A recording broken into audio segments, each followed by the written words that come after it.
Hey, on roule, on roule plus jusqu'au mois de mars en F1, mais on roule pour un autre épisode de Ma Parole. Salut Marc, bonjour Andréane. Hello. Salut Pierre, salut Andréane. On est tous à distance. Ben Marc et moi, on est à distance d'un étage, Andréane. Ouais. Oui, vous avez une chambre similaire, rapidement, Ouais. là, comme ça, un petit coup d'œil. Ouais, et c'est vraiment chambre sur chambre. Superposé. Donc, On est au qui même est au-dessus de qui? C'est encore Marc, évidemment, qui a eu la... C'est rendu là, 6-7-1, je pense, le score cette année. Là. Je lui sacre une volée, je te le dis. Là. Je suis déjà exclu des séries éliminatoires. Oui, on est même Ouais. Je connais quelqu'un d'autre aussi qui l'est. Hey, moi, je Oui. vous parle de la magnifique ville de Québec où je suis pour le travail, parce que je suis avec nos collègues de Nouveau Info cette semaine. Alors voilà pourquoi je suis moi aussi dans une chambre d'hôtel aujourd'hui. Hey, Andréane, je sais que c'est même pas dans le script, là, c'est même pas dans le scénario. Pierre, on va revenir au hockey à la Formule 1, mais comment tu vis? Parce que, tu sais, nous autres, on le sait, là, on a une vie un petit peu plus dans l'œil public, c'est fou, c'est malade, mais on en parle un peu plus rarement de ton bar. Comment tu le vis, là? Aller à Québec, ça fait plusieurs fois que tu y vas, tu remplaces à pied levé. Ouais. Là, t'as les revues de fin d'année, la nouvelle générale, le retour la fin de semaine au football. Comment tu vis ça, toi, personnellement? Eh ben moi, là, j'ai toujours beaucoup aimé le sport et la nouvelle, puis mélanger les deux, mélanger télé-radio. Ça fait des années que je fais ça. Mais à chaque année, je me dis toujours, cette année, je vais moins travailler. Cette année, je vais en prendre moins, je vais dire non. Puis ça fonctionne jamais. Ça marche pas. J'adore ce que je fais, évidemment, mais c'est vrai que là, ça va vite. Tout se passe en même temps, puis le fait que les calendriers de la Ligue canadienne de football et de la NFL soient mêlés cette année, ça a fait en sorte que j'ai fait beaucoup plus de NFL. Il y a le hockey de la LNH, évidemment, qui nous amène un peu partout.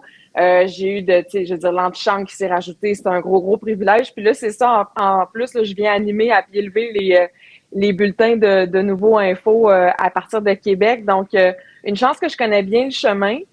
Je travaille pas moins, mais je m'organise différemment. Cette fois-ci, je suis venue en train pour éviter d'avoir la fatigue de conduire, même si ma voiture connaît le chemin par cœur. J'ai habité à Québec pendant tellement d'années. Là. Fait que oui, ça va extrêmement vite. J'ai hâte à Noël, même si j'arrête pas non plus dans le temps des fêtes. Mais ça va bien, là. Ça va très bien. J'essaie de rentabiliser mes heures de sommeil le plus possible, même s'il n'y en a pas beaucoup. On va dire ça comme ça. J'aime mieux t'émettre un avertissement qui vient des quelques années de plus que j'ai par rapport à vous deux et surtout par rapport à toi, Andréane. Là où j'en suis dans ma vie, à chaque année, je me dis je vais travailler moins. Et j'y suis pas encore arrivé. Alors, patience. C'est un beau problème. Hein? On va le dire comme ça. C'est un très beau problème. C'est un beau problème. Puis en même temps, ben là, ça me permet d'être à Québec en plein temps des fêtes. La ville est magnifique. Magnifique. J'allais te le demander. Donc, c'est Québec a mis ses belles couleurs. Ben oui, le Vieux-Québec. J'ai pas eu le temps d'aller me promener encore beaucoup, mais je vais marcher pour aller au bureau là, dans les prochains jours. Donc, ben oui, le Vieux-Québec est magnifique. Nos bureaux de Nouveau Info sont à la place Diouville, donc on est en plein cœur du Vieux-Québec. Disons qu'il y a pire comme décor, on va le dire. Écoute, on a un léger décalage avec cette émission. Donc, nous, on est à Pittsburgh quelques avant le match canadien-pingouin, mais au moment où vous nous regardez, avant les fêtes, le portrait du Canadien ne peut pas, malheureusement, miraculeusement changer. Marc, je vais commencer avec toi là-dessus. Je pense qu'on sait à peu près le genre de situation. On verra la position finale au classement. Mais on n'en est pas à la mi-saison, mais on a dépassé le premier tiers. Ouais. Où en est le Canadien dans son parcours en tant qu'équipe? Est-ce qu'on en est au moment des grandes décisions, en fait, des grandes évaluations qui vont mener aux grandes décisions et aux grandes actions, éventuellement, d'ici la date limite, Marc? Au mieux pour les partisans, les purs et durs du Canadien, là, on a engrangé 4 victoires consécutives à compter du 30e match qui est ce soir à Pittsburgh, mais le Canadien n'est toujours pas dans le portrait des séries éliminatoires. Ouais. Puis là, je ne veux pas tourner le fer dans la plaie, puis on se doute bien que c'est peut-être pas 4 victoires non plus, quoique je le souhaite aux partisans purs et durs qui veulent voir leur équipe gagner. La réalité, c'est qu'il y a un tournant qui s'en vient. Puis, ce qui est intéressant dans les échéanciers qui ont été avancés par M. Molson, M. Gorton qui a été mis en place, mais également l'ajout de Bob Gainey, Michael Andlauer, c'est qu'au moment où on se parle, il n'y a toujours pas de DG et il y a des décisions importantes qui s'en viennent à l'approche, à l'aube d'une période des transactions qui pourrait être très mouvementée pour le Canadien. Puis là, je le dis pas du bout des lèvres. C'est calculé quand je dis « pourrait ». Je le mets au conditionnel parce que il y a des conversations avec certains des vétérans de cette équipe-là à avoir avec la nouvelle direction et ça pourrait dicter beaucoup de ce qui s'en vient. Alors, c'est pour ça, Pierre, que tu as raison quand tu mets le doigt ou que tu me questionnes à savoir est-ce qu'il y a des grandes décisions qui s'en viennent. Oui. Ce qui ne veut pas dire qu'une forme de statu quo n'est pas une décision. Ça, je le dis souvent. Ça se peut que la constance, ça se peut que Carey Price demeure avec le Canadien, que ce soit une décision qui a été prise, mais ces décisions-là, elles vont de soi dans la façon dont les événements des dernières semaines, des derniers mois se sont passés. Je ne sais pas comment vous l'avez vu, mais cette équipe-là a clairement besoin d'une direction un peu plus claire parce que tout ça a été embrouillé avec, depuis la présence en finale de la Coupe Stanley. On n'est pas à la revue de l'année, mais si on en fait une très brève, Pierre et Andréane, depuis la finale de la Coupe Stanley, ça s'est embrouillé et pas à peu près. Andréane, tu suis de très près les Sénateurs et sans dire que ça doit être un modèle à suivre ou à ne pas suivre, est-ce qu'il y a des leçons à tirer de ce qui a été fait jusqu'à maintenant chez les Sénateurs avec Pierre Dorion? Bien, avec les Sénateurs, là, la grande différence avec le Canadien, c'est qu'on sent qu'il y a une direction qui est en train de se prendre. Tu sais, on parle des jeunes sénateurs au niveau, évidemment au niveau du repêchage, les échanges qu'on est allé faire, mais aussi avec le club école. La relation avec le club école, elle est beaucoup plus étroite. Je pense à un Drake Batterson qui a fait des allers-retours encore et encore et que là, finalement, s'est établi dans la ligue et dans l'équipe. C'est un morceau qui est tellement important. Et on l'a vu pas plus tard que la semaine passée, quand il y a eu un échange entre deux jeunes défenseurs dans la formation, c'est-à-dire que Lassie Thompson, qui avait été rappelé durant l'éclosion de COVID-19 et qui avait connu de bons moments au départ, là, on sentait que ça s'essoufflait. Alors, on l'a renvoyé dans le club école. On a remonté Bernard Ducker et DJ Smith, l'entraîneur, a dit, Thompson, je le sentais que sa confiance était en train de baisser. Bernard Ducker va très bien dans le club école. Alors, on va échanger ça et ça fait partie du processus. Et ce mot-là, on l'a pas entendu depuis longtemps chez le Canadien, le fameux processus. Alors, je pense que c'est ça la plus grande différence avec les Sénateurs d'Ottawa, c'est-à-dire que on sait que c'est une jeune équipe et d'ailleurs, c'est possiblement ça qui leur manque, là, de l'expérience, peut-être d'aller chercher un ou deux vétérans à la période de transaction, on verra. Mais pendant que les jeunes leaders prennent du millage, on est encore en train d'établir cette relation-là avec le club école en bas de Belleville. Là. J'aime beaucoup ce que vous apportez tous les deux. Marc a parlé des vétérans et de l'approche vraiment très ouverte qu'on doit avoir avec eux et même les mettre dans le coup, si j'ai bien compris. Oui, je le pense. Ce que tu disais. Et Andréane parle de la façon d'encadrer les jeunes et de trouver le meilleur médium pour le développement de ces jeunes. Absolument. Est-ce que c'est avec le grand club et les mettre dans la foire au lion ou dans la fosse au lion, ou dans la foire directement? Marc, on s'amuse à briser des expressions. Nous. Mais j'aime ça, la foire au lion, c'est bon. Mais là, je viens de le faire. Ça, la foire au lion, là, parce que ça va mal. Pas à peu près.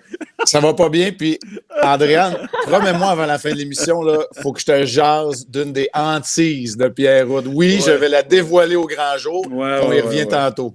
Oui, quand on fait du direct. Oui, on est stressé sur quelques affaires. Mais donc, les jeunes, il faut trouver le bon cadre, mais pour les vétérans, il faut aller au-delà, Marc, des contrats qui sont à échéance, si j'ai bien compris ce que tu dis. Il faut même regarder carrément chez ceux qui ont même des ententes à long terme. Oui, parce que, honnête, là, la seule façon qu'il y ait un véritable fil d'Ariane du propriétaire, M. Molson, jusqu'au dernier joueur qui porte l'uniforme et voir le dernier joueur qui porte l'uniforme du Rocket de Laval, là, si on veut qu'il y ait un fil d'Ariane au niveau des valeurs et de la culture, il faut que ce soit fait conjointement avec les vétérans, les leaders de cette équipe-là. Il s'adonne que dans cette saison perdue au niveau des résultats francs, beaucoup de ces vétérans sont sur la touche, mais demeurent des morceaux importants.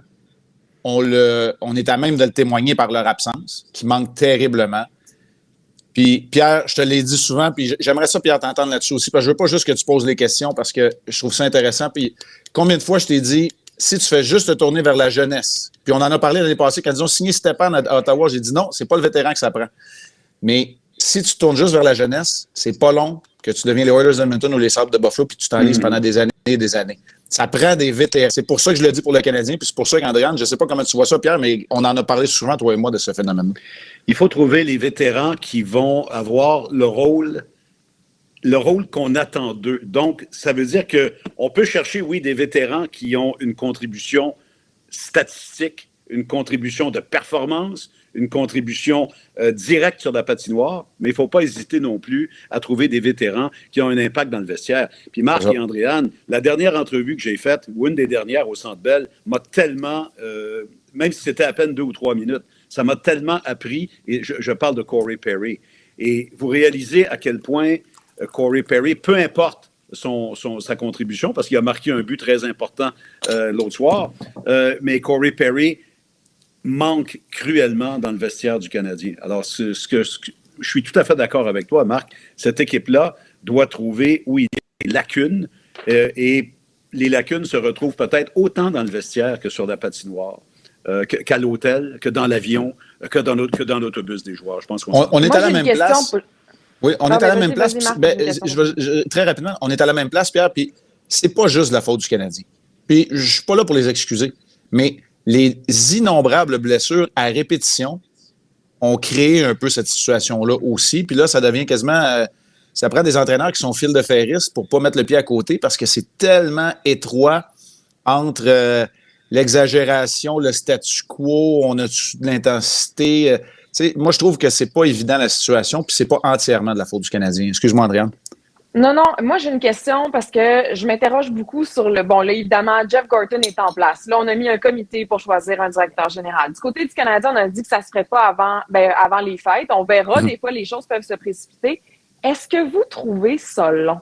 Parce que l'impression que ça me donne en ce moment, on dit qu'il n'y a pas de direction. En ce moment, on ne sait pas où ça va. Bien, ça se répercute aussi dans les décisions de Dominique Ducharme, dans la façon dont il va gérer ses effectifs, qui il va faire jouer, comment il va les faire jouer. Puis personnellement, je trouve ça long. Je ne sais pas si je suis pressée. Vous me direz que la saison est pas mal à l'eau. Mathématiquement parlant, non, mais bon, soyons quand même, voyons les choses avec les yeux clairs. Est-ce que vous trouvez que le délai est long entre le fait de nommer Jeff Gorton puis le nouveau directeur général qui, après ça, on sent qu'il y aura une direction qui sera donnée à l'équipe? Bien, si tu me permets de répondre, Marc, moi, de nature, je suis un gars pressé, pas patient. Oui. Alors, moi aussi, je trouve ça long. Mais j'ai aussi appris à toutes ces années à couvrir le hockey que parfois, la patience est ton meilleur ami, ton meilleur allié. Et je pense que le Canadien, il n'y a pas grand bénéfice à connaître une saison aussi difficile pour le Canadien. Mais il y en a quelques-uns. Et un des bénéfices, c'est que tu ne peux plus exagérément ou même artificiellement placer les attentes à un niveau très élevé. Donc, ça te donne du temps. Ça te donne du temps de réflexion, ça te donne du temps d'analyse, ça te donne du temps de discussion. Et je comprends que Jeff Gorton et Jeff Molson souhaitent avoir un DG au moins bilingue dans la chaise, et ça, c'est tout à fait à leur honneur. Puis on comprend l'opération bicéphale qu'on veut avoir. Mais il y a quand même un pilote dans l'avion, Andréane. La preuve, Cale Clague est arrivé disponible au ballottage. Le Canadien l'a tout de suite réclamé. Donc, il y a un pilote. Il n'y a peut-être pas encore le premier officier ou le co-capitaine, mais il y a un pilote qui mène le bateau, premièrement. Deuxièmement, ce qui sera payant pour le Canadien. Et là, pendant que je vous parle, le laveur de vitres arrive. Ouais. À l'extérieur, je vois le câble. Je me demandais si c'était pas Spider-Man. Mais non! Mais continue de parler, Pierre. Là, si le cadre repasse devant la fenêtre, je vais le montrer, moi. OK, Marc, essaie, parce que Marc est juste au-dessus de moi. Essaie le câble se promène comme ça, littéralement. Ah, c'est drôle. C'est on vous dit tout à ma parole. On dévoile tout. Alors, j'avais pas pensé qu'on aurait eu un auditoire en personne cependant pour nous regarder. Bref, pour conclure, c'est que, écoute, s'il y a X nombre de transactions à faire, puis il y en aura, ce que tu veux, Andréane, c'est monnayer le mieux possible ces transactions. Et la patience est de mise. Laisse les autres équipes désirer davantage certains joueurs. Laisse-les reconnaître un peu mieux les failles que chacune des équipes fortes ont et elles seront probablement plus généreuses après les fêtes que si tu transigeais maintenant. Alors, je suis comme toi, j'ai hâte de connaître l'identité de la personne et aussi de qui va suivre ensuite, parce qu'il y a beaucoup de postes importants à combler chez le Canadien. Ben oui. Mais je pense que la patience, pour une fois, elle est le principal allié de la haute direction. C'est un organigramme qui est à refaire. Là où j'ai comme un inconfort, par exemple, c'est Jeff Gorton est capable de faire les opérations quotidiennes. Là. Au-delà de... Parce qu'à maturité, son poste, c'est VP senior ou exécutif, appelons-le ainsi, des opérations hockey. Ce qui veut dire que tu n'es pas supposé d'avoir les deux mains dedans au jour le jour. Et la réalité, c'est qu'il est capable de le faire parce qu'il a été DG. Là où j'ai un inconfort, c'est qu'on a parlé ad nauseam d'avoir quelqu'un qui est au diapason du marché, et là, on n'a personne qui est au diapason du marché. C'est la seule chose, moi, qui m'inquiète dans tout ça, en sachant que la patience risque d'augmenter les chances d'avoir le meilleur candidat. Là, c'est moi qui donne le coup de volant, OK, Pierre? Parce que là, je ne veux pas que tu répondes à les questions, parce que moi, j'en ai tellement. Je pense qu'on a fait le tour de la question. Je pense qu'on a un invité qui piaffe d'impatience là, dans la salle d'attente. Pierre, je vais te laisser le présenter parce que je pense que c'est la même chose, mais j'ai tripé en fin de semaine dernière parce que dimanche, après m'être fait jouer dans le nez pour un test PCR, je suis revenu à temps pour voir la course de F1 et l'ultime compétition avec le dénouement qu'on connaît aujourd'hui. Pierre, présente-nous notre invité, là, parce que là, j'ai le goût qu'on tombe dans le vif du sujet, si tu veux bien, Andréane, aussi. Alors, sans plus tarder, nous allons vers celui que je qualifie mon ami, que j'ai vu grandir sur les circuits, Patrick Carpentier. Bonjour, Patrick. Salut, Pierre. Ben oui, salut la gang. Écoute, on a même joué dans le même band, Pierre. Fait que c'est vrai, beaucoup de choses ensemble. Oui, ça fait partie des notes personnelles que j'ai envoyées à Marc et à Andréane. Mais écoute, on va revenir sur ta vie, on va revenir sur ta carrière.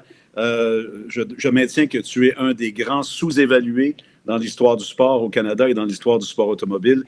Et ça, on y reviendra. Mais écoute, c'était tellement drôle. Puis Andréane, je sais que tu as eu une fin de semaine complètement folle, là, je comprends. Là. 12 matchs de football, genre 22, 26, 40. Ouais, c'est ça. Et je comprends très bien. Mais Marc et moi, Patrick, on était au salon d'Air Canada avant de prendre notre vol pour Pittsburgh. Et puis, Marc, spontanément, dit « J'ai tellement tripé dimanche matin. Bravo aux conversations entre les écuries et la direction de course, entre les écuries et les pilotes. Ça m'a mis dans le coup. Je ne suis pas un initié comme vous autres, mais j'imagine que tu as le même genre de feedback, toi, depuis le dénouement dimanche à Abu Dhabi.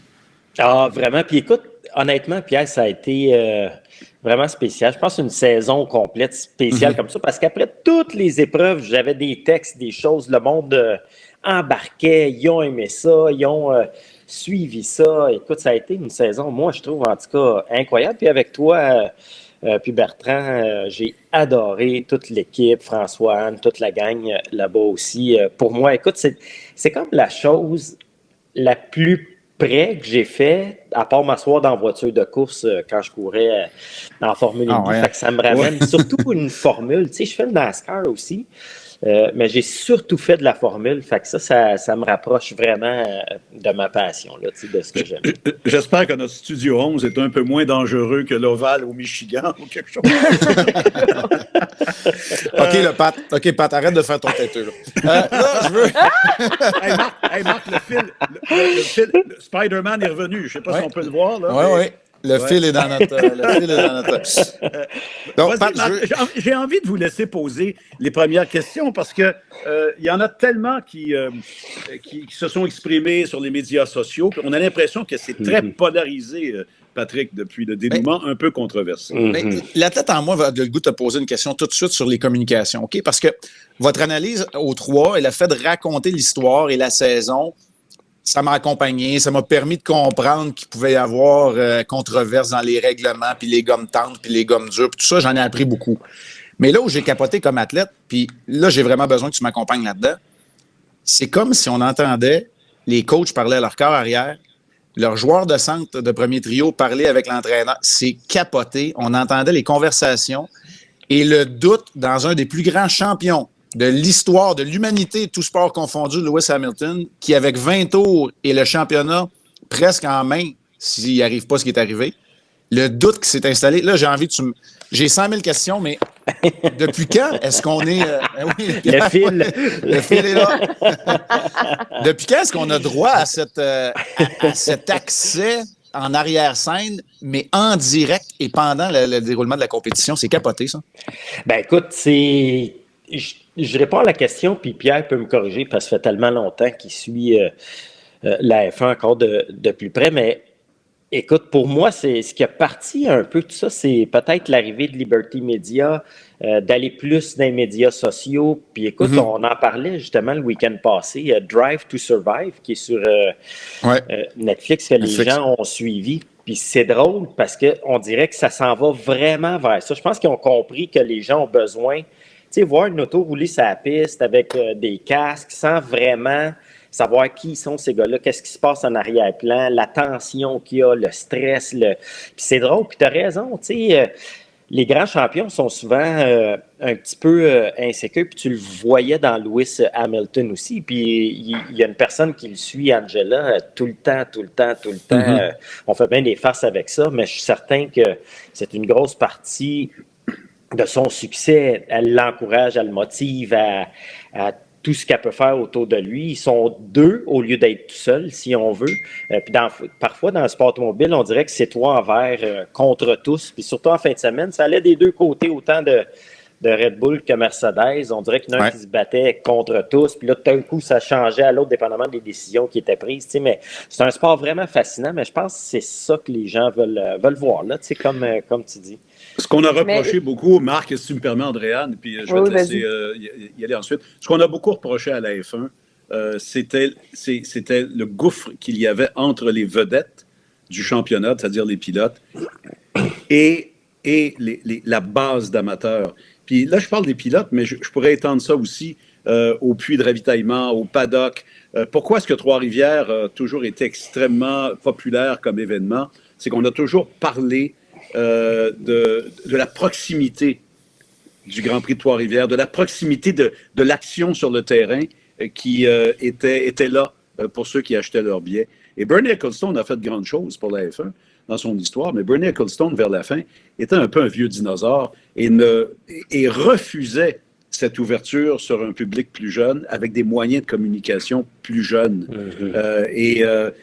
Quand Liberty Media, et Patrick, tu as tout à fait raison, a pris en main le championnat du monde, Liberty Media, c'est pas une firme de développement de capital comme CVC avait acheté la F1 des mains de Bernie Ecclestone. Liberty Media, là, c'est les Braves d'Atlanta, c'est une compagnie de marketing, de diffusion, c'est une compagnie qui veut développer des marques, les prendre au point A et les amener au point Z.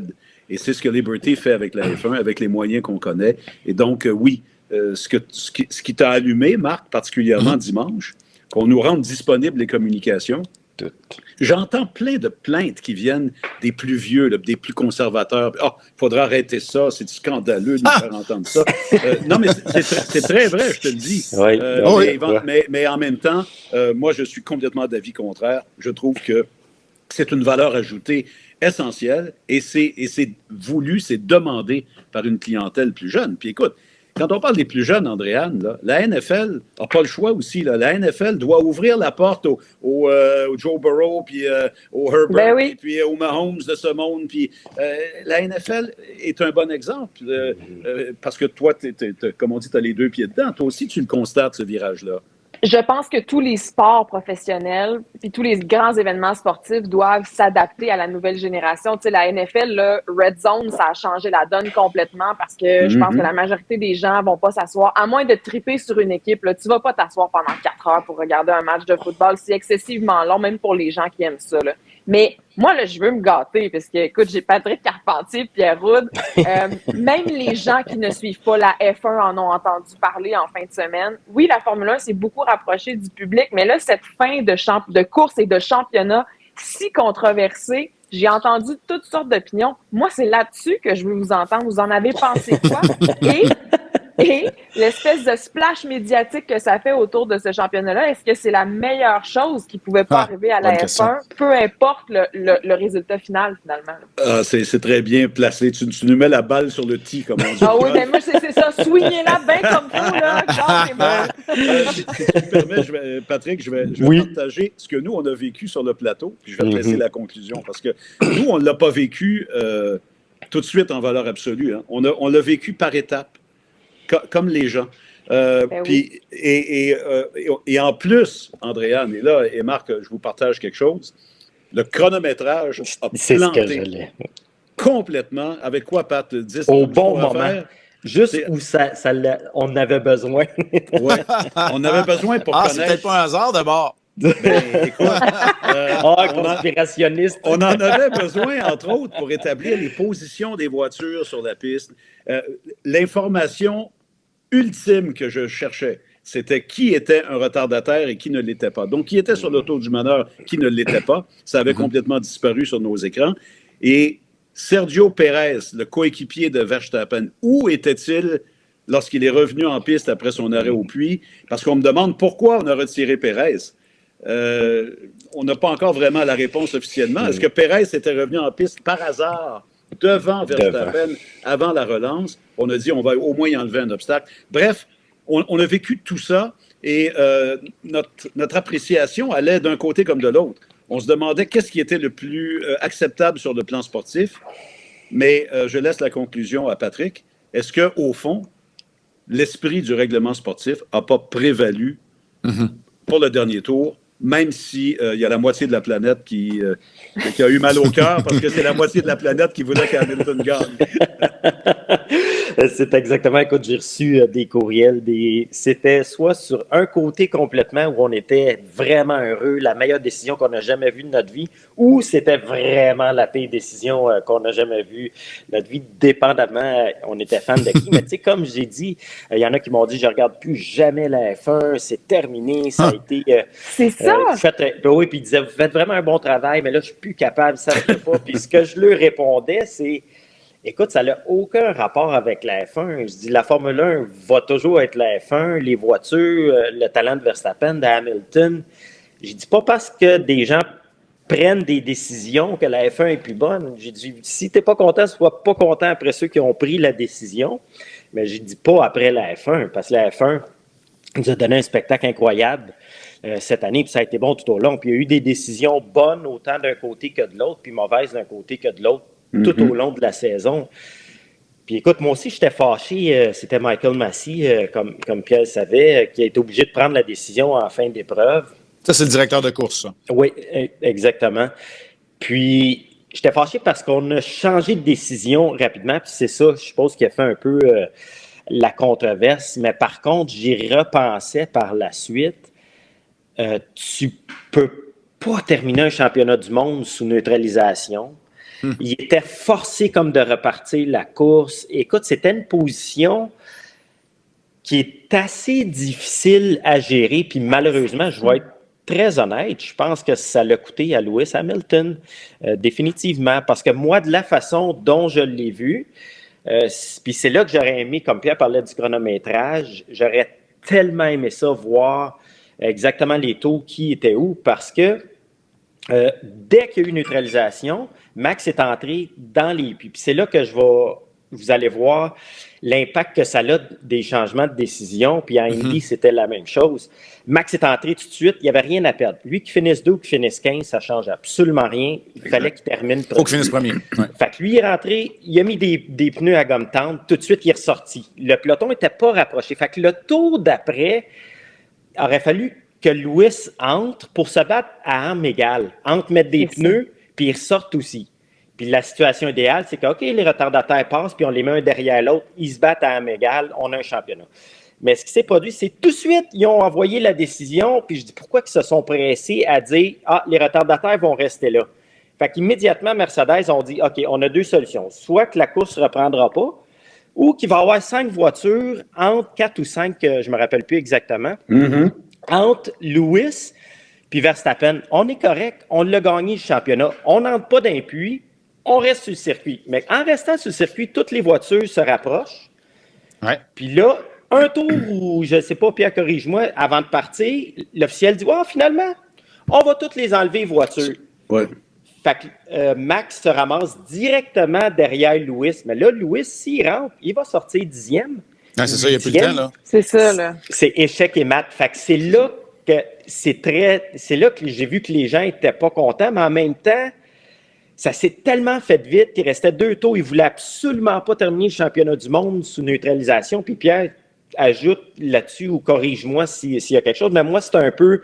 Je sais que c'est ça qui a fâché les gens, mais il y a parfois ces gars-là qui sont prêts à prendre des décisions qu'il n'y en aura pas de bonnes, de toute façon. Ben, en fait, il n'y avait rien à perdre. Il y avait tout. En fait, on avait presque tout à perdre chez Red Bull si on ne prenait pas une décision audacieuse. Tu lances les dés, là, carrément. Parce que de toute façon, tout ce qui est fait, tout ce qui est là réalistement ne t'appartient pas. Ça appartient à Lewis Hamilton et à Mercedes. Je veux simplement conclure là-dessus. C'est que. Conclure? Ben, c'est-à-dire que. On a pour une demi-heure. Sujet. Ma conclusion à moi, parce que j'y suis arrivé, parce qu'on m'a demandé comment peut-on conclure.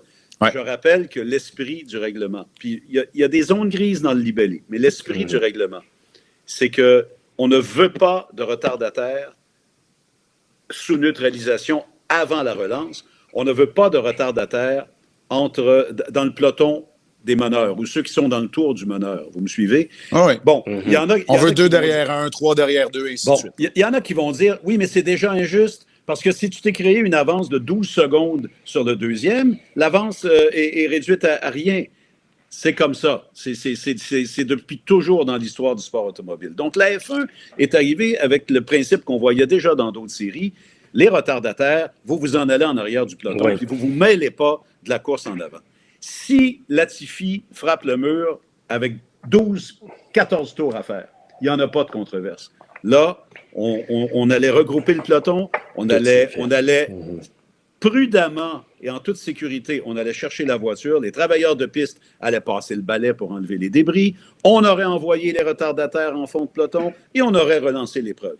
Là, le pauvre Michael Massy avait 5 tours pour gérer la sécurité de Latifi, pour gérer la sécurité des intervenants en piste, pour assurer le nettoyage parfait de la piste, pour s'assurer que les barrières de protection étaient en bon état. Et c'est ce qu'il a dit à Red Bull, qui criait au loup en disant « Ma priorité, pour l'instant, c'est la sécurité de tout le monde et l'efficacité du travail. » Quand tout a été fait, même Patrick, à notre surprise, on était à l'avant-dernier tour, Massy a dit « Wow, je peux conclure le championnat du monde dignement parce qu'il y a un tour pour envoyer les retardataires, puis il y a le dernier tour qu'on peut faire en course. » Alors, puis une chance qu'il l'a fait, ça nous a vraiment donné une bonne fin de saison. Ouais. Moi, j'ai vraiment adoré. Il y a une chose, par exemple, que je pensais, ça c'est plus à Pierre, parce que je sais que l'essence est vraiment calculée, puis tout, mais je me disais, tu sais, dans d'autres séries, si, mettons, ça termine sur un jaune, bien, la série garantit 2 tours sur le vert. pas en F1. En F1, ça peut pas. Hein? On organise, en F1, on n'en est pas à organiser le spectacle à ce niveau-là. C'est le nombre de tours avec le nombre de kilomètres. Parce que la base du nombre de tours, c'est 305 kilomètres, minimum. Oui. Vous devez couvrir au minimum 305 kilomètres avec une exception qui est Monaco. Parce que Monaco est tellement petit et tellement lent comme circuit que 305 kilomètres, ça prendrait 8 heures. Je le dis à la blague. Là. Alors, c'est 305 kilomètres où, ben, je fais des blagues, mais en même temps, c'est une autre facette du règlement. C'est 305 kilomètres et le nombre de tours, ou 2 heures de course. 2 heures au chrono de course. Et le 2 heures, on l'atteint à peu près jamais. À Singapour, on flirte avec le 2 heures, ou parfois dans des conditions de pluie. Mais donc, c'est ça la base du règlement. Donc, il n'y a pas dans le règlement sportif un arrangement, un accommodement raisonnable, comme on dit, pour avoir une fin de course. J'ai tellement de réactions. Premièrement, vous avez dit on n'est pas à organiser ce spectacle en F1. Moi, j'ai trouvé qu'avec le dernier tour pour gagner le championnat, on l'a organisé bien comme il faut. Oui, mais Marc, encore là, je ne dirais pas que c'est un pur hasard. Il y avait certainement de la pression sur Michael Masi. Patrick en a parlé. Mais en même temps, je répète, la règle a été appliquée à la lettre. Oui, puis si on donnait un choix, mettons, je vous donne un choix, puis je suis curieux de votre réponse. Le championnat du monde qui, toute l'année, s'est débattu, tout le monde, jusqu'au dernier tour, puis on la termine sur un jaune. Pensez-vous que les gens auraient mieux aimé ça? Ouais. Bien dit, Patrick. Patrick, on a des championnats du monde, des Coupes Stanley, pas des Coupes Stanley, mais des championnats du monde qui se décident lors de tirs de barrage. Puis on haït ça. On veut pas que ça arrive. On veut pas, alors. C'est dégueulasse. Ça appartient pas juste à de barrage, c'est un spectacle. Ouais. Sur le jaune, il n'y a plus de spectacle. Il n'y a pas de spectacle. C'est en plein ça. D'accord avec toi là-dessus. Après ça, je veux pas que tu t'en fasses. Je veux pas que tu t'en fasses, Pat, parce que c'est comme un match Canadien-Bruins. Moi, je parle trop de Patrice Bergeron ou pas assez des Bruins. Fait que ça, fais-toi-en même pas. J'ai juste une dernière question. Latifi, là, il va-tu l'avoir, sa bague, lui?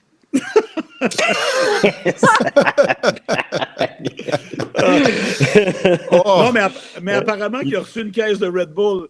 Ouais, ça doit. Oui, c'est ça, il est abonné à vie. Je veux qu'on parle un peu de Patrick. Andréane, qu'est-ce que tu aimerais savoir de Patrick Carpentier? Tu as dit que tu étais contente de nous avoir tantôt. Puis Patrick a ouvert la porte en disant on a déjà été dans le même orchestre. Il gagne à être connu, ce Patrick, ça je peux vous le dire. Ben là, écoute, là, c'est toi qui m'as mis la balle sur le tee avec une cible autour du tee. C'est ça, cette affaire-là de ban avec Patrick Carpentier, Pierre-Rousse. On veut savoir, là, c'est quoi ça? Ben, c'était un concert qui était, je me rappelle plus pourquoi. C'était le gala de la, c'était, Patrick, si tu me permets, le gala de la presse sportive. Il y avait une association de la presse sportive à l'époque. Et il y avait un gala télévisé à RDS. Et on s'était créé un band à RDS. Et on disait, est-ce que le band de RDS viendrait jouer? Mais on a trouvé un drummer. On a trouvé un drummer que les gens n'attendaient pas. Puis il est avec nous. Il est avec nous dans cette émission. Ben oui, écoute, j'ai joué des années. J'avais pris des cours quand j'étais jeune. Vraiment une passion.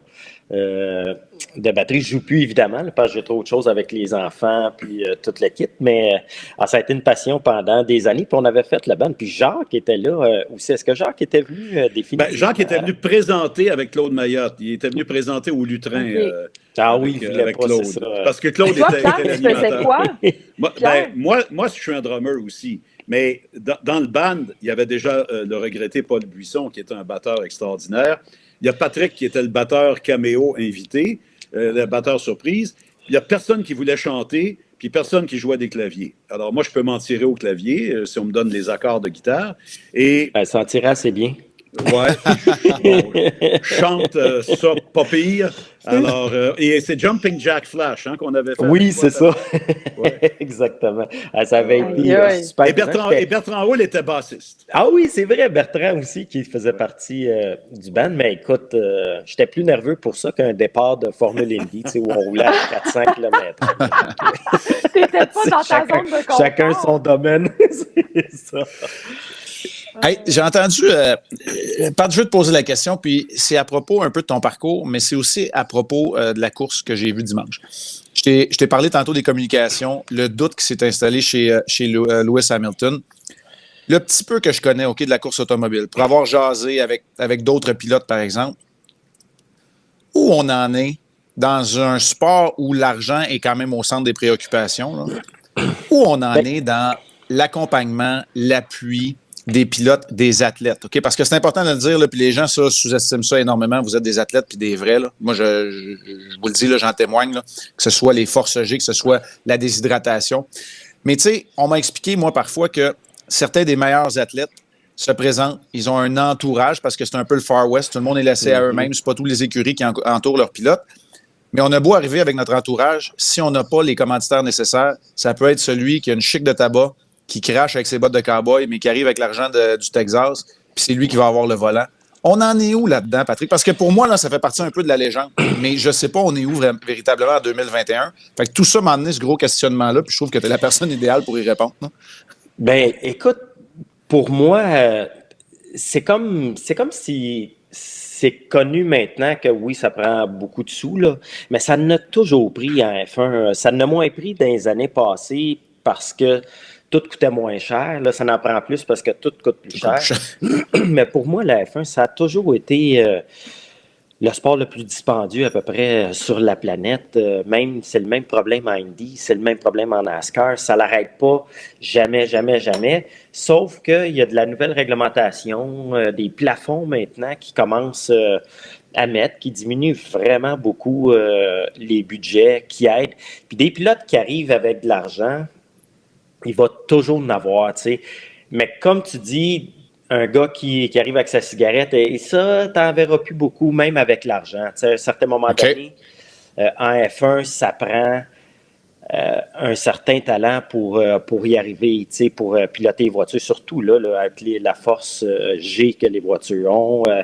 Faut que tu gères un système informatique épouvantable à l'intérieur de la voiture à 300 km/h pendant que l'équipe te parle, puis l'autre essaye de te dépasser. Puis, fait que, tu sais, à un moment donné, ça prend beaucoup de choses. Tu sais, puis pour ça, ça va toujours être le cas. Tu sais, as des pilotes.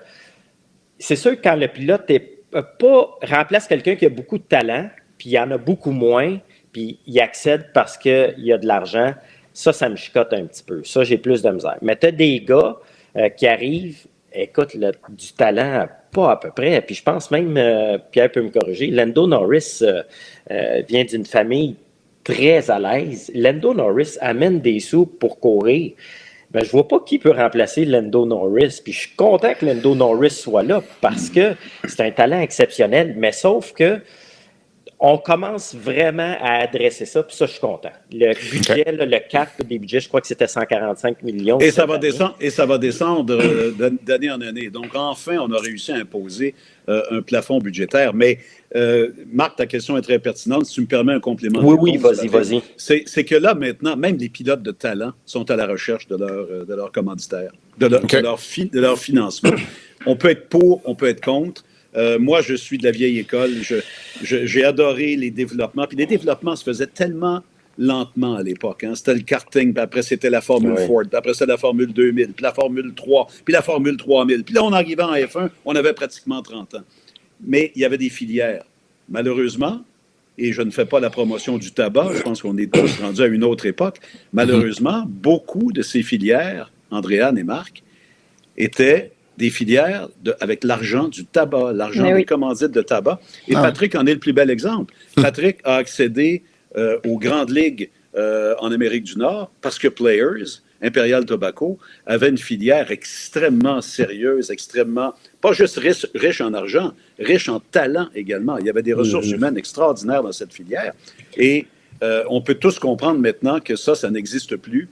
Et quantité de jeunes pilotes qui entraient dans ces filières-là à l'époque, entraient au mérite, au potentiel, même si les parents n'avaient pas d'argent. Et malheureusement, on s'est éloigné là, de cette situation et on y reviendra peut-être un de ces jours. Oui. La période qu'on a connue avec Jacques, c'est grâce à cette filière-là, Jacques Villeneuve. Mais c'était ma prochaine question, Patrick. Tu as été dans la filière Players après Jacques. Mm-hmm. Jacques a gagné le titre en IndyCar et s'est retrouvé en Formule 1 en 96 chez Williams. Ça a ouvert la porte. Est-ce que ça vous ennuie, toi, tu penses, d'avoir suivi le nom Jacques Villeneuve, toi, Alex Tagliani, qui avait été... Je parle des deux francophones du Québec, parce qu'on pourrait parler de Paul Tracy, puis on pourrait parler des autres. Est-ce que ça vous ennuie, je pense, peut-être dans votre place au soleil ou dans votre développement? Je penserais pas, parce que, honnêtement, Jacques a emmené... écoute, le timing avait tellement été bon, parce que c'était la première fois qu'on avait vraiment une organisation. Puis avant ça, il y en avait eu d'autres, mais plus petite échelle, Exportant Formule 2000, des petites organisations comme ça. On prenait les pilotes pour essayer de les monter. Tu avais Christian Vandal dans Flia Export. Il était excellent. Il était excellent, Christian. Puis, écoute, on a monté ça. Puis Players, c'est devenu gigantesque. Puis quand Jacques a passé en F1, puis nous, on est entré en Indy, c'était comme la mode, c'était partout, là, partout, les médias, c'était vraiment, je me considère vraiment chanceux d'avoir été là dans cette période-là, parce que on avait un salaire, on était payé pour le faire, tandis qu'avant ça, c'était difficile. Comme Pierre mentionnait, tu trouvais des commandites puis tu échangeais ça pour essayer. Puis quand on est tombé dans la filière Players, c'était organisé, on était suivi par des médecins. Jacques Dallaire, Human Performance International, qui avait parti avec Dan Marisi à McGill, à Montréal. Il avait étudié les athlètes. Ils ont suivi des athlètes à travers la planète, là, pas juste dans le sport automobile. Senna, Mansell, Jacques, toute la filière Players est passée là, NASCAR, puis des joueurs de basketball, ainsi de suite. C'était des psychologues sportifs qui donnaient un entraînement, une façon de penser. On était vraiment entourés. Ça revient un peu à ta question un peu plus tôt, là, tu sais. Puis ça, c'était incroyable. Puis écoute, je pense encore aujourd'hui, je me dis... C'est incroyable, puis j'en parle avec ma femme, tu sais, ça fait 25 ans qu'on est ensemble, puis je dis, hey, on a-tu vécu des belles affaires pareilles, tu sais, c'est-tu incroyable avec eux autres, qu'est-ce qu'on a vécu, puis quand Jacques était là, moi je pense que ça nous a aidés, parce que c'est devenu tellement gros, puis en plus, il gagnait partout où il allait, il roulait en avant, il gagnait, les gens, ils venaient à Montréal, puis je suis certain quand on est venu à Montréal par la suite, en Indy, les estrades étaient pleines parce qu'à cause de l'engouement que tout ça a apporté. Patrick, tu parles de ton parcours, tu as vécu des belles affaires. Là, on sait que tu joues du drum, que tu es avec ta femme depuis 25 ans. C'est quoi les nouvelles passions dans ta vie depuis que tu as pris ta retraite? Tu fais quoi pour décrocher? Es-tu capable de décrocher? Ça, c'est une autre question. Oui, c'est ça. Je couvre un peu le sport automobile à RDS, fait que ça va pas trop décrocher. Ça te garde. C'est ça. Mais sauf que, écoute, ça a été difficile. La transition a été... J'ai été 30 ans dans le sport automobile. Pareil, ça a été ma vie. On se levait le matin, on s'entraînait, on avait une cédule, tu allais courir le week-end, tu revenais. Mais heureusement, pendant la Formule Indy, on a commencé à acheter puis vendre des maisons. On habitait à Las Vegas à cette époque-là, puis j'ai commencé à m'intéresser à la construction, puis flipper des maisons. Puis on a commencé ça tranquillement, puis écoute, j'ai pris goût à ça. C'est devenu... vraiment une passion. Ma femme, elle pense que j'ai beaucoup trop d'outils. Mais ça, c'est une autre histoire. Mais j'ai développé ça. Puis écoute, en ce moment, je fais ADS, je fais des rénaux à gauche, à droite. On achète, on vend des maisons une fois de temps en temps. Là, un petit peu de tout partout, mais sauf que la transition, je vais être honnête avec toi, ça a été très difficile. Parce qu'avant la course, j'étais en patinage de vitesse. Ouais. Fait que j'ai toujours compétitionné. Toute ma vie, tout le temps, jusqu'à temps que j'arrive à peu près à 42, 43 ans. Fait que ça a été un choc. Mettons que ça m'a pris 10 ans à m'en remettre, là, puis à vraiment comprendre comment la vie fonctionne. Puis je comprenais pas comment ça fonctionnait, comment les gens gagnaient leur vie, comment... tu manquais d'adrénaline, Patrick? Tu manquais de l'adrénaline au quotidien? De tout, tu sais, c'est comme si... tu vas chercher le summum de ta vie à 35 ans. Tu sais, c'est comme après ça, c'est difficile de... écoute, il y avait partout on allait, c'était le tapis rouge, les grands hôtels, les premières classes, les affaires, les autobus, les ci, les ça. Là, écoute, c'était sans fin, là. Puis c'était comme une vie, je sais pas comment dire ça, puis pas j'étais une rockstar, mais c'était comme une vie de rockstar un peu. Ouais, c'est jet set. Tu vis sur une autre planète un petit peu, puis tu t'en aperçois pas parce que tu embarques là-dedans tranquillement. Oui, c'est ça, puis on flippait des maisons, puis là, à un moment donné, c'est des grosses maisons. Fait que tu sais, t'es comme, t'as du plaisir. J'ai jamais été fou, j'ai fait attention tout le temps, puis je remercie bon Dieu aujourd'hui là, d'avoir quand même été raisonnable, mais sauf que quand ça redescend après... la descente est assez longue, mettons. Mais il y a une chose que je suis content, c'est qu'on m'a toujours dit, fais attention en montant, parce que quand tu redescends, tu revois tout le même monde que tu as vu en montant. Puis j'ai fait attention, fait que ça, c'est pas c'est bon, ça. Bonne recommandation. Le temps nous bouscule un peu. Patrick, moi, je vous le dis, j'ai une admiration extraordinaire pour lui. Première admiration que j'ai pour lui, il est dans la vie de tous les jours le Patrick que vous venez d'entendre là, pendant 45 minutes et qui est extrêmement... qui est une compagnie on ne peut plus agréable. Alors ça, moi, je trouve que c'est une qualité exceptionnelle. Mais je reviens au fait qu'il a été et demeure encore aujourd'hui sous-évalué. J'ai eu le bonheur de décrire Patrick en Formule Atlantique. J'ai même décrit sa première course, Patrick, avec Ethnic Ad. Hein? Corrige-moi, c'est bien ça, ton commanditaire. C'était une firme, c'est une agence de publicité pour s'adresser aux différentes ethnies à Montréal. Ça s'appelait Ethnic Ad. Ils avaient décidé d'aller en Formule Atlantique alors qu'on avait relancé ce championnat. Je rappelle à tout le monde que Patrick, avec l'écurie de Peggy Haas, a réécrit le livre des records de la Formule Atlantique. La Formule Atlantique, là, c'est Gilles Villeneuve, c'est son frère Jacques, et c'est tous ces grands noms dans l'histoire. Je vous rappelle qu'il a gagné sa première course au Michigan sur un des super ovales les plus fous, les plus dangereux. Corrige-moi, Patrick, là, avec des cracks. Oui. Un peu plus, il y avait des cônes oranges. Pas loin.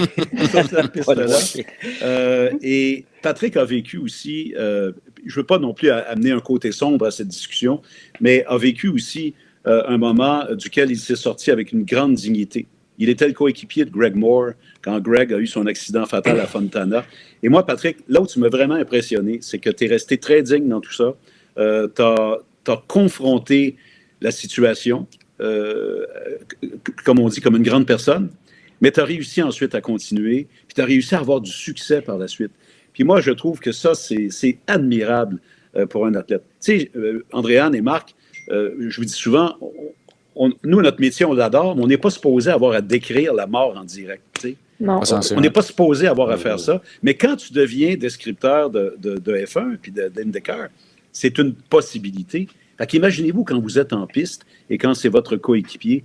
Puis j'aimerais peut-être te laisser le mot de la fin, Patrick, pour me dire comment tu as réussi à aussi bien t'équilibrer dans ce passage qui a été très difficile. Oh oui, ça avait été difficile. Puis en plus, Greg avait un talent hors du commun. Là. C'était assez exceptionnel comme talent. Fait que dans notre tête, c'était pas possible que ça y arrive à lui. Puis juste pour revenir à l'époque, on avait perdu 2 pilotes cette saison-là. Fait que c'était des choses qui étaient assez possibles. Là. La sécurité s'est beaucoup améliorée depuis ce temps-là. Mais écoute, c'était la dernière course de la saison en plus. Puis il a fallu passer l'hiver avec ça, jusqu'à temps qu'on recommence les essais. Nous autres, c'était début janvier qu'on était retournés faire des essais. Ça avait été long, puis écoute, tu te poses la question à savoir est-ce que ça en vaut la peine? Comment ça va être quand tu vas embarquer dans la voiture? Tu te remets en question complètement. Oui, il y a 2 choses dans ma vie où vraiment je me suis remis en question à savoir comment ça va se passer. C'est quand j'ai eu mes enfants. J'ai eu ma fille en premier. Tu ne sais pas si tu vas être plus hésitant après ou pas. Puis finalement, non, pas du tout. Puis la mort de Greg aussi. Ça, ce qui nous avait aidé beaucoup, j'en ai parlé tout à l'heure, c'était Jacques Dallaire, Dan Marisi. Vraiment beaucoup de travail avec eux pendant la saison hivernale. Parce que tu ne peux pas penser à ça. Puis la journée que je me suis mis à penser à ça, je m'en rappelle encore, je sais exactement c'était où. J'étais en IRL. C'était à Chicago. Puis il y avait un pilote qui avait eu un bon accident. Il m'avait passé par-dessus la tête. J'avais juste vu une boule de feu parce qu'il avait monté dans la clôture. Puis il m'avait juste passé ici. Puis le tour d'après, j'avais passé. Puis c'était Ryan Briscoe. Puis sa voiture était ouverte en 2. Puis je voyais les jambes sur le gazon. Non, puis écoute, il a été béni des dieux puisqu'il n'y avait même pas une jambe cassée. Puis il nous avait arrêtés dans les puits avant de recommencer. Puis j'étais assis les puits. Ça avait pris un petit bout de temps. Puis j'avais appelé ma femme, j'avais dit, ouais, ça, c'est la dernière saison. Puis là, je savais que l'hésitation venait d'entrer. Je ne sais pas pourquoi ça a comme réveillé quelque chose, peut-être après Greg ou whatever, ce qui s'était passé.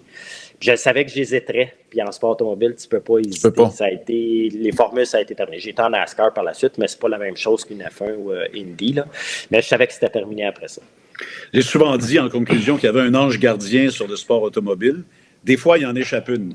Mais la plupart du temps, l'ange gardien est là. Ben, il y a un ange gardien qui a pour nom Annick Dunn aussi, qui est la partenaire de vie de Patrick. Écoute, je les ai connus pratiquement adolescents, c'est pas compliqué. Et je sais à quel point elle a été une force tranquille, parce qu'Annick, c'est pas la plus... Hein? a toujours le sourire, et comme toi, vous allez bien ensemble. Et puis, Patrick, écoute, moi, je veux juste que tu saches, d'abord, je t'aime beaucoup comme être humain, puis je veux que les gens le sachent, parce que tu gagnes à être connu, mais je veux aussi que les gens sachent à quel point tu as été un brillant pilote. Puis, écoute, j'en ai vu des jeunes dans la filière, là, à quel point tu as été brillant, tu avais un coup de volant exceptionnel. Ça mérite d'être dit parce que je pense que ça n'a pas été assez dit. Puis je vais conclure en disant que j'ai hâte de te retrouver au mois de mars. Ben oui. On a hâte. Ah oui, on a hâte.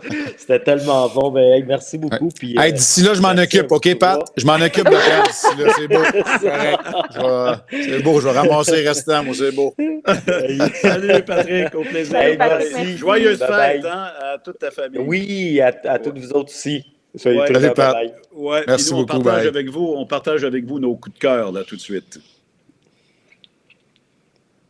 C'est le moment de nos coups de cœur. Puis nos coups de cœur vont un peu dans le sens de ce que vous voyez à l'écran présentement, c'est-à-dire Marc et moi dans une chambre d'hôtel à Pittsburgh, Andréane dans une chambre d'hôtel à Québec. Hey, on fait pas mal de glamour. Hein. Oh. Mais Patrick Carpentier nous parlait de Jet On Set. fait Hein? jet set pas mal. oui, c'est C'est ça, ça. oui, c'est exactement. Andréane, tu es à Québec, puis Québec, c'est vraiment un lien très fort avec toi. Hein? Oui, absolument, parce que moi, dans le fond, je viens de Montréal, mais je suis partie 9 ans de Montréal pour apprendre mon métier. Quelques années au Saguenay, je vais dire environ 3 au Saguenay, puisque j'ai fait des allers-retours. Mais la majeure partie de cette époque-là de ma vie s'est passée à Québec. C'est là que j'ai commencé, que j'ai fait mes premières armes en radio parlée. C'est là que j'ai fait énormément de télé, j'ai suivi les remparts. Fait évidemment qu'il y a une grosse partie de mon expérience qui s'est faite à Québec aussi. Mais au-delà du travail, Québec, C'est pas grave, on te pardonne. Ah, c'est ça! Mais au-delà du travail, Québec, c'est aussi encore la maison aujourd'hui. Quand je reviens à Québec, j'ai l'impression de revenir un peu chez moi. J'ai encore beaucoup d'amis, encore une partie de ma vie qui est ici. Et là, le bonheur de pouvoir revenir juste avant le temps des fêtes, même si moi non plus, Marc, je m'ennuyais pas de faire ma petite valise puis de la garder proche de mon lit, je dois l'admettre, là. Voir des amis que je n'aurais possiblement pas vus avant la fin de la saison de hockey parce qu'en temps normal, j'aurais pas eu le temps de venir passer quelques jours à Québec. Donc, disons que mon agenda professionnel et social est aussi rempli cette semaine. Et l'agenda social, messieurs, vous le savez, durant la saison, c'est assez rare qu'on a plusieurs engagements. On Andréane, Oh. Marc, n'a pas le temps. Ah! les Spider-Man. laveurs de Vraiment vitres sont ta là. vite. Les laveurs de vitres sont là. Ils sont Voilà, vraiment là. Vous les aurez vus. Vous les aurez vus à ma parole. Ouais. Je ferais Ben, tellement Pierre, pas écoute. De mon passage à Québec, Je ferais tellement pas ce métier-là. moi. mais donc, c'est ça, Si la tendance se maintient, devrait venir laver les mines dans 5 minutes. Oui, c'est ça, tu Mais nous le Andréane, ce que montreras j'aime, rendu c'est chez que vous. Ouais. ce que j'aime bien dans ce que tu dis, c'est qu'il y avait une espèce de loi non écrite dans notre métier en particulier qui disait que quelqu'un de Montréal ne peut pas avoir du succès à Québec pour toutes sortes de raisons. J'ai C'est toujours vrai. trouvé ça complètement ridicule. Mais tu sais qu'on a souvent dit ça. Mais oui, parce que qu'est-ce que tu penses? Je me le faisais dire au début aussi. Même quand je suis arrivée au Saguenay, les gens me disaient, voyons, la fille de Montréal qui arrive ici, puis qui, tu sais, qu'est-ce que tu fais ici? Puis là, à Québec, on sait bien la fille de Montréal, on sait bien la fille de Montréal. Puis au contraire, je pense que ça a tourné à mon avantage parce que au moment où je faisais de la radio parler, ben moi, j'avais un autre point de vue sur plusieurs situations. Sauf que quand je reviens maintenant ici à Québec, je connais aussi. Alors, vous Hey. avez la preuve qu'on est vraiment un au-dessus de l'autre. Excuse-nous, Andréane. Mais il faut mettre nos internautes dans Non, le non, coup, c'est quand même. correct. Je regarde dans ma fenêtre. Non, il y a personne ici. On a complètement Mais, fait dérailler ton coup de cœur. Désolé, Andrea. Ouais. Oh, écoute, hein, on n'en est pas un premier déraillage prêt à ma parole. Non, là. non, à ma parole, ça c'est vrai. C'est vrai. Mais on comprend ce que tu faisais, puis on est content que tu aies du succès à Québec. Puis Mais moi, écoute, je- une de mes plus belles collaborations Vas-y, de Pierre. radio, moi, Ouais. depuis des années, c'est avec l'équipe de Denis Gravel à Québec. Alors, Vois-tu? tu vois, la loi, elle est peut-être vraie, plus ou moins vraie, mais il y a des belles exceptions, et tu en es une. On est bien content que tu puisses partager ton talent avec des gens de Québec. Et puis j'en profite pour aller manger dans mes restos préférés parce qu'il y en a, il y a d'excellents restaurants à Québec. Fait que j'ai passé ma liste de restos là, puis j'en suis très heureuse aussi. On pourra se faire ça dans dans un autre balado, nos coups de cœur resto, peu importe la ville, je vous ferai celle de Québec. Marc, j'ai dit tantôt la foire au lion au lieu de la fosse au lion. J'ai toujours très peur de dire le chat échaudé ou le chien échaudé. Je pense que c'est un terrain que tu trouves très glissant, toi aussi. Hein? Mais que je trouve hilarant parce que vous savez que Pierre Houde est un maître de la langue française. Vous savez que Pierre est un maître des communications, point à la ligne, là, on s'entend. Mais tantôt, Patrick nous disait les grands champions ont une insécurité, mais Pierre a une insécurité face aux expressions.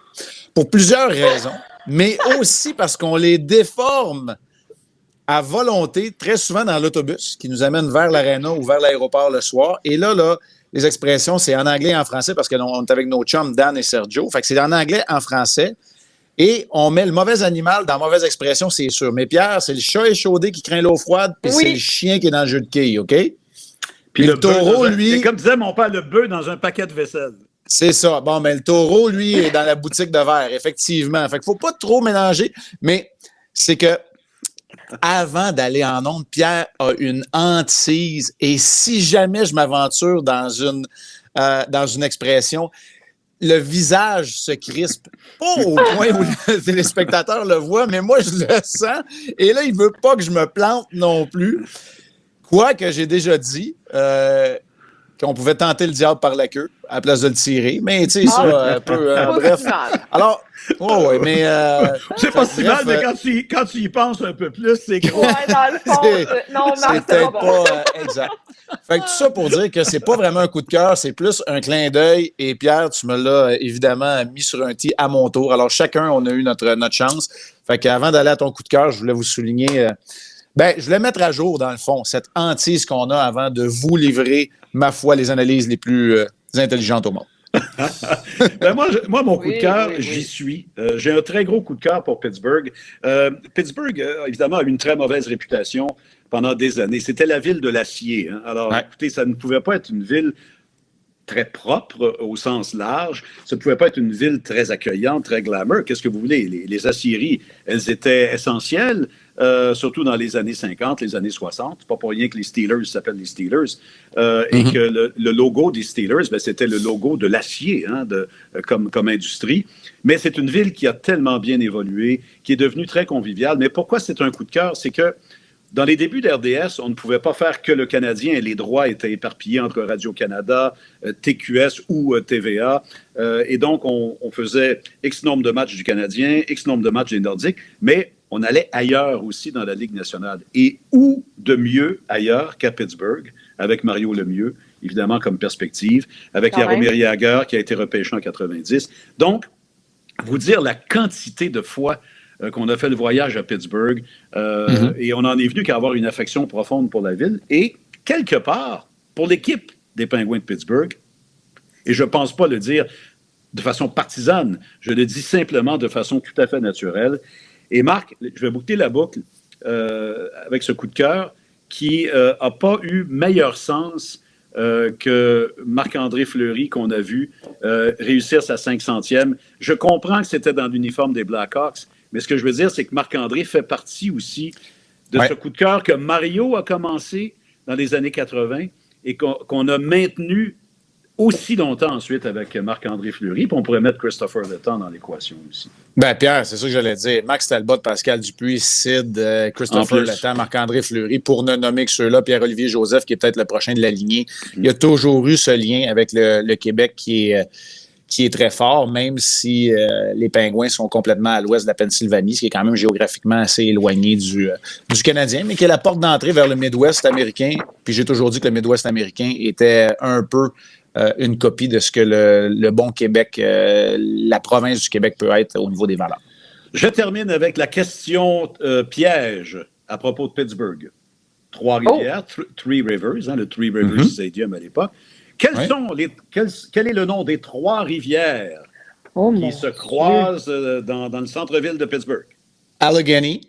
Allegheny, c'est la première. C'est là que je bloque tout le temps, moi aussi. C'est pas la rivière Pennsylvanie, là, c'est le fleuve. Oui, mais t'es pas loin. OK. T'es pas loin. Mais c'est pas loin, toujours... je n'ai rien qu'une sur 3. Ben, non, regarde, je suis quand même loin. Ça, hein? il y a 2 rivières, il y a deux rivières, 3.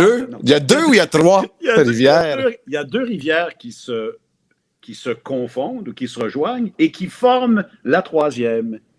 Donc, la rivière Allegheny et la rivière Monongahela se rejoignent et créent ce que tu voulais dire. Tu étais dans le mauvais état. Et créent la rivière ou le fleuve Ohio. Ohio. C'est pour ça que je le savais à cause de Columbus, évidemment. C'était Ohio. Mais tu as raison. Mais la 3e, je ne l'aurais pas eu, là, par exemple. Là.